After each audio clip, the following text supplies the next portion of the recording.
ನಮಸ್ತೆ ವೀಕ್ಷಕರೇ, ನ್ಯೂಸ್ 18 ಡಿಜಿಟಲ್ಗೆ ಸ್ವಾಗತ. ನಾನು ನಿಮ್ಮ ಮುನಿರಾಜು.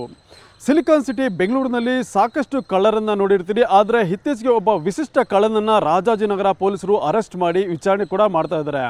ಅಂದರೆ ಈತನ ವೈಶಿಷ್ಟ್ಯ ಏನು ಅಂತಂದರೆ, ಈತ ಕೇವಲ ಅರ್ಚಕರನ್ನಷ್ಟೇ ಟಾರ್ಗೆಟ್ ಮಾಡಿ ಅವರ ಬಳಿ ಇರುವಂಥ ಚಿನ್ನ ಮತ್ತು ಬೆಳ್ಳಿ ಆಭರಣಗಳನ್ನು ಎಗರಿಸೋದಷ್ಟೇ ಈತನ ಕೈಯಲ್ಲಿ ಆಗಿರುತ್ತೆ. ಹಾಗಾದರೆ ಈತ ಯಾವ ರೀತಿ ಮಾಡ್ತಾನೆ ಮತ್ತು ಈತನ ಏನು ಉದ್ದೇಶ ಏನು ಅನ್ನೋದ್ರ ಬಗ್ಗೆ ಸಂಪೂರ್ಣ ಮಾಹಿತಿಯನ್ನು ನಾನು ನಿಮಗೆ ಕೊಡ್ತೀನಿ. ಅದಕ್ಕೂ ಮುನ್ನ ನೀವು ನಮ್ಮ ಯೂಟ್ಯೂಬ್ ಚಾನಲನ್ನು ಸಬ್ಸ್ಕ್ರೈಬ್ ಮಾಡಿ ಮತ್ತು ಬೆಲ್ ಬಟನನ್ನು ಒತ್ತಿ, ಹಾಗೂ ನಮ್ಮ ಫೇಸ್ಬುಕ್ ಮತ್ತು ಇನ್ಸ್ಟಾಗ್ರಾಮ್ ಪೇಜನ್ನು ಫಾಲೋ ಮಾಡಿ. ವೀಕ್ಷಕರೇ, ಬೆಂಗಳೂರಿನಲ್ಲಿ ಸಾಕಷ್ಟು ಕಳ್ಳರಿದ್ದಾರೆ ಮತ್ತು ಸುಲಿಗೆಕೋರರು ಮತ್ತು ದರೋಡೆಕೋರರು ಕೂಡ ಇರೋದದ್ದು. ಅಂಥವರನ್ನು ಪತ್ತೆ ಮಾಡಿ ಪೊಲೀಸರು ಆಗಾಗ ಕೇಸನ್ನು ದಾಖಲು ಮಾಡಿ ಅವರನ್ನು ಜೈಲಿಗೂ ಕೂಡ ಕಳಿಸ್ತಾ ಇರ್ತಾರೆ. ಆದರೆ ಇಲ್ಲೊಬ್ಬ ಆಸಾಮಿ ಮಾತ್ರ ತುಂಬ ಡಿಫ್ರೆಂಟಾಗಿ ಒಂದು ತನ್ನ ಕೈಚಳಕವನ್ನು ತೋರಿಸಿರುವಂಥದ್ದು. ಈಗ ಪೊಲೀಸರು ಕೂಡ ಈತನನ್ನು ಅರೆಸ್ಟ್ ಮಾಡಿ ವಿಚಾರಣೆ ಕೂಡ ಮಾಡ್ತಾ ಇದ್ದಾರೆ. ಅಂದಾಗೆ ಈತನ ಹೆಸರು ಪ್ರವೀಣ್ ಭಟ್ ಅಂತೇಳಿ. ಶಿವಮೊಗ್ಗ ಜಿಲ್ಲೆ ಭದ್ರಾವತಿ ಮೂಲದ ಈತ ನಗರದಲ್ಲಿ ಸಾಕಷ್ಟು ವರ್ಷಗಳಿಂದ ನೆಲೆಸಿರುತ್ತಾನೆ. ಮತ್ತು ಈತನ ಉದ್ದೇಶ ಏನಂತಂದರೆ, ಬೆಂಗಳೂರಿನ ದೊಡ್ಡ ದೇವಸ್ಥಾನಗಳಿಗೆ ಹೋಗಿ ಅಲ್ಲಿ ಅರ್ಚಕರನ್ನು ಮೊದಲಿಗೆ ಪರಿಚಯವನ್ನು ಮಾಡ್ಕೊಳ್ತಾರೆ. ತಾನೊಬ್ಬ ಉದ್ಯಮಿ ಆಗಿದ್ದೀನಿ, ತನಗೆ ಸಾಕಷ್ಟು ಒಂದು ಆದಾಯದ ಮೂಲಗಳಿದೆ ಮತ್ತು ದೊಡ್ಡ ಸಿರಿವಂತ ಅನ್ನೋ ರೀತಿಯಲ್ಲಿ ಬಿಂಬಿಸಿಕೊಂಡು ನಂತರ ದೇವಸ್ಥಾನಗಳಿಗೆ ದೊಡ್ಡ ಮಟ್ಟದಲ್ಲಿ ಕಾಣಿಕೆ ಮತ್ತು ಒಂದು ದಕ್ಷಿಣೆ ಕೊಡುವಂಥ ಕೆಲಸವನ್ನು ಕೂಡ ಮಾಡ್ತಾ ಇದ್ದ. ನಂತರ ಅರ್ಚಕರು ಕೂಡ ಈತನ ಒಂದು ಆಕ್ಟಿವಿಟಿಯನ್ನು ನೋಡಿ ಆತನನ್ನು ತುಂಬ ಸುಲಭವಾಗಿ ಪರಿಚಯ ಮಾಡಿಕೊಂಡು ಆತನ ಸ್ನೇಹವನ್ನು ಕೂಡ ಮಾಡ್ತಾಯಿದ್ರು.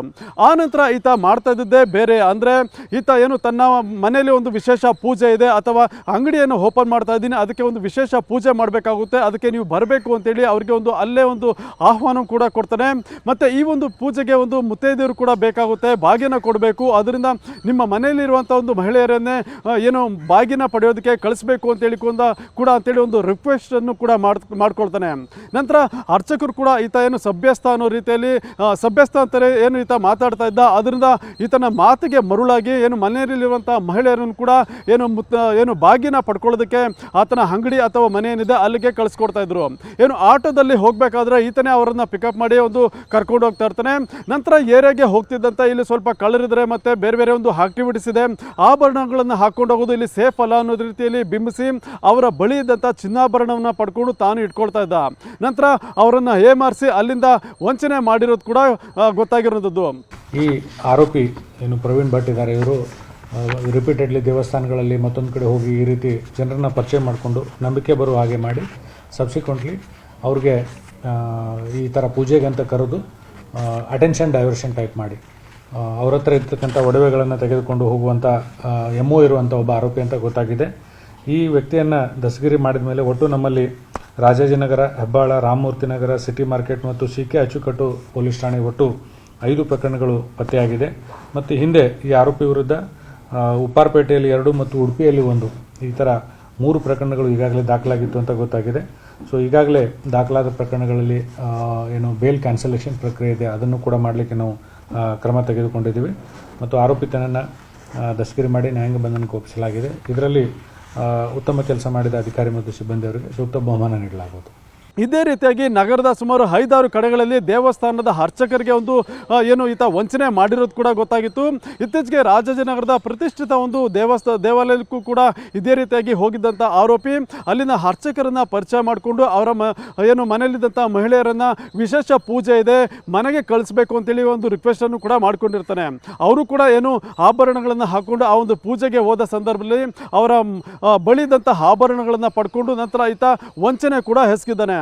ಈ ಬಗ್ಗೆ ಈಗಾಗಲೇ ರಾಜಾಜಿನಗರ ಪೊಲೀಸ್ ಠಾಣೆಯಲ್ಲಿ ಆ ಮಹಿಳೆಯರು ಕೂಡ ಈಗ ದೂರನ್ನು ದಾಖಲು ಮಾಡಿದ್ದಾರೆ. ಪೊಲೀಸರು ಕೂಡ ಈತನ ಬೆನ್ನು ಬಿದ್ದು ಅರೆಸ್ಟ್ ಮಾಡಿ ವಿಚಾರಣೆ ಮಾಡಿದಾಗ ನಗರದಲ್ಲಿ 5-6 ಕಡೆಗಳಲ್ಲಿ ಇದೇ ರೀತಿಯಾಗಿ ಈತ ಈ ಒಂದು ಕೃತ್ಯವನ್ನು ಕೂಡ ಎಸಗಿರೋದು ಕೂಡ ಗೊತ್ತಾಗಿದೆ. ಹೆಬ್ಬಾಳ ಇರ್ಬೋದು, ರಾಮಮೂರ್ತಿ ನಗರ ಮತ್ತು ರಾಜಾಜಿನಗರ ಮತ್ತು ಸಿ.ಕೆ. ಅಚ್ಚುಕಟ್ಟು ಪೊಲೀಸ್ ಠಾಣೆ ವ್ಯಾಪ್ತಿಯಲ್ಲಿ ಕೂಡ ಇದೇ ರೀತಿಯಾಗಿ ಮೋಸ ಎಸಗಿರೋದು ಕೂಡ ಗೊತ್ತಾಗಿತ್ತು. ನಂತರ ಇದ್ರ ಬಗ್ಗೆ ಕೂಡ ಪ್ರತ್ಯೇಕ ಪ್ರಕರಣಗಳು ಕೂಡ ದಾಖಲಾಗಿದ್ದು ಪೊಲೀಸರು ತನಿಖೆಯನ್ನು ಕೂಡ ಮಾಡ್ತಾ ಇದ್ದಾರೆ. ಸದ್ಯ ಈಗ ರಾಜಾಜಿನಗರ ಪೊಲೀಸ್ ಠಾಣೆಯಲ್ಲಿ ದಾಖಲಾದ ಈ ಒಂದು ಕೇಸ್ ಏನಿದೆ ಆ ಒಂದು ಕೇಸ್ ಸಂಬಂಧಪಟ್ಟಂತೆ ಆತನನ್ನು ಅರೆಸ್ಟ್ ಮಾಡಿ ತನಿಖೆಯನ್ನು ಕೂಡ ಮಾಡ್ತಾ ಇದ್ದಾರೆ. ಮತ್ತು ಲಕ್ಷಾಂತರ ರೂಪಾಯಿ ಮೌಲ್ಯದ ಚಿನ್ನಾಭರಣ ಮತ್ತು ಬೆಳ್ಳಿ ಆಭರಣ ಕೂಡ ಈಗ ಪೊಲೀಸರು ಜಪ್ತಿ ಮಾಡಿದ್ದು ಅದನ್ನು ಕೂಡ ತನಿಖೆಯನ್ನು ಮಾಡ್ತಾ ಇರೋದು. ಯಾಕಂದರೆ ಈತನ ಉದ್ದೇಶವೇ ಈ ರೀತಿ ಅರ್ಚಕರನ್ನು ಪರಿಚಯ ಮಾಡಿಕೊಂಡು ಅವ್ರಿಗೆ ಈ ರೀತಿ ವಂಚನೆ ಮಾಡೋದೇ ಒಂದು ಕೃತ್ಯ ಕೂಡ ಅಂತೇಳಿ ಈಗ ಗೊತ್ತಾಗಿರೋದು. ಸದ್ಯ ಇದಕ್ಕೆ ಸಂಬಂಧಪಟ್ಟಂತೆ ಇನ್ನೂ ಹೆಚ್ಚಿನ ತನಿಖೆಯನ್ನು ಪೊಲೀಸರು ಮಾಡ್ತಾ ಇದ್ದಾರೆ. ಯಾಕಂದರೆ ಈತನ ಇಂಟೆನ್ಸಿವ್ ಏನಿತ್ತು ಅಂದರೆ ಹಣ ಮಾಡುವಂಥ ಉದ್ದೇಶ ಉದ್ದೇಶದಿಂದ ಈ ರೀತಿ ಮಾಡ್ತಾ ಇದ್ನ ಅಥವಾ ಬೇರೆ ಉದ್ದೇಶ ಏನಿತ್ತು ಅನ್ನೋದ್ರ ಬಗ್ಗೆ ಕೂಡ ಈಗ ಹೆಚ್ಚಿನ ಮಾಹಿತಿಯನ್ನು ಕೂಡ ಆತನಿಂದ ಪಡ್ಕೊಳ್ತಾ ಇರೋದು. ಮತ್ತು ಈ ಹಿಂದೆ ಇರುವಂಥ ಕೇಸ್ಗಳೇನಿದೆ ಅದರ ಬಗ್ಗೆ ಕೂಡ ಪರಿಶೀಲನೆ ಮಾಡುವಂಥ ಕೆಲಸವನ್ನು ಕೂಡ ಈಗ ಪೊಲೀಸರು ಮಾಡ್ತಾ ಇದ್ದಾರೆ. ಒಟ್ಟಿನಲ್ಲಿ ಈತ ಏನು ಅರ್ಚಕರನ್ನೇ ಟಾರ್ಗೆಟ್ ಮಾಡಿ ಈ ರೀತಿಯಾಗಿ ಅವರ ಮನೆಯಲ್ಲಿರುವಂಥ ಒಂದು ಚಿನ್ನಾಭರಣವನ್ನು ಕಳ್ತನ ಮಾಡಬೇಕು ಅಂತೇಳಿ ಏಕಾಏಕಿ ಮನೆ ಕಳ್ತನ ಮಾಡದೆ ಅವರನ್ನೇ ಒಂದು ಪೂಜೆಗೆ ಕರೆಸುವ ರೀತಿಯಲ್ಲಿ ಏನು ಹೊರಗಡೆ ಕರೆಸ್ಕೊಂಡು ನಂತರ ಅವರ ಬಳಿರುವಂಥ ಒಂದು ಆಭರಣಗಳನ್ನು ಪಡ್ಕೊಂಡು ನಂತರ ವಾಪಸ್ ಕೊಡದೆ ಅದನ್ನು ವಂಚನೆ ಮಾಡ್ತಿರೋದು ಕೂಡ ಈಗ ಗೊತ್ತಾಗಿರೋದು. ಇದು ಇವತ್ತಿನ ವಿಶೇಷ. ಮುಂದೆ ಇದೇ ರೀತಿಯ ಸುದ್ದಿಗೋಸ್ಕರ ನೋಡ್ತಾ ಇರಿ ನ್ಯೂಸ್ 18 ಡಿಜಿಟಲ್ ಕನ್ನಡ. ನಿರ್ಭೀತ, ನಿಷ್ಪಕ್ಷಪಾತ, ವಿಶ್ವಾಸಾರ್ಹ ಸುದ್ದಿಗಳಿಗೆ ಹೆಸರಾಗಿರುವ ನ್ಯೂಸ್ 18 ಕನ್ನಡ ಈಗ ಆಪ್ನಲ್ಲೂ ಲಭ್ಯವಿದೆ. ದಯವಿಟ್ಟು ಇಲ್ಲಿರುವ QR ಕೋಡ್ನ ಸ್ಕ್ಯಾನ್ ಮಾಡಿಕೊಂಡು ಆಪ್ ಡೌನ್ಲೋಡ್ ಮಾಡೋದಕ್ಕೆ ಮರಿಬೇಡಿ. ನಿಮ್ಮ ಬೆಂಬಲ ಹೀಗೆ ಸದಾ ನಮ್ಮೊಂದಿಗಿರಲಿ. ಧನ್ಯವಾದ.